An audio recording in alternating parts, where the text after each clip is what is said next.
You've learned about the concepts of SketchUp and about drawing shapes. It's time to introduce you to the Push-Pull tool. This is what SketchUp is all about. Pick the tool and simply click on shapes to pull them into 3D. When pulling on surfaces, here are some tips to remember. The Push-Pull tool will work on any flat shape. This is true in any direction. You can pull outward on surfaces or push inward on them. When pulling surfaces, the tool will always pull and push in a direction that is perpendicular to the surface. After playing around with some random shapes, the next question you might ask is how to pull this shape up exactly 5 feet, or push this shape in exactly 20 centimeters. To be accurate in SketchUp, you simply start an action, then type in a value for it. That's it!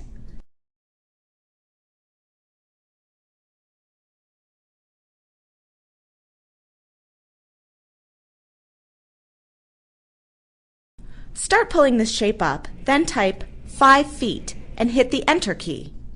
It snaps to exactly 5 feet. Start pushing this shape inward and type 20 cm for 20 centimeters. Hit the Enter key and it's done.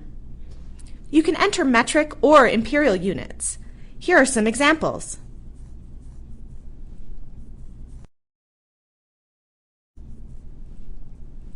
A common misconception when entering accurate units in SketchUp is that you need to open a box or click to place your cursor somewhere. This is not true. You simply type the units and hit Enter, anytime with any tool. There is another way to be accurate with the Push-Pull tool. You can pull on one surface and infer to another. Watch this example to see how it works. We'll create 4 boxes of random sizes and use inferring to align them. Start pulling on one surface, but then move the cursor to another surface to finish.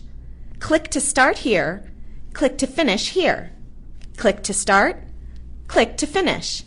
Inferring makes this task easy. Consider that you can infer across and through other surfaces as well. You can infer to any edge or any surface you can see on screen.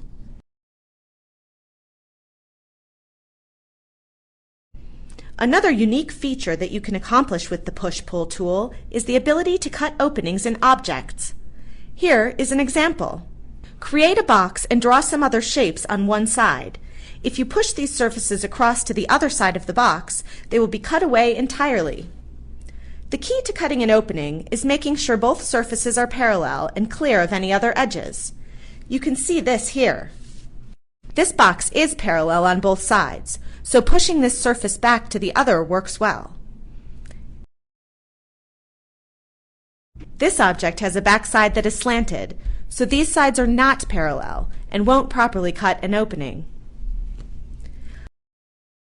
These sides are parallel, but orbiting to the back side shows an edge drawn across the surface. This edge will prevent SketchUp from cutting an opening. However, we can erase the problem edge and then cut an opening as expected. Now that you have a good understanding of the Push-Pull tool, let's examine another very important tool, the Move tool. You can move endpoints, edges, surfaces, selected entities, or grouped objects. We'll focus just on edges and selections. Use the Select tool to select a single edge, then pick the Move tool to move that edge. In this way, you can slant surfaces. To move an entire object, use the Select tool and drag a selection window around the object you want to move. Now that the object is selected and highlighted, choose the Move tool to move the object around your scene. Learning to move well in SketchUp takes some practice, and we cover more tips and techniques in other videos, so be sure to look at more videos or help documentation about the Move tool to understand all about this versatile tool. Now that you understand the fundamentals about SketchUp, you are ready to try working and building in 3D. In the next video, we will show you 3 different methods to create a simple chair to give you some ideas you can use for your own projects.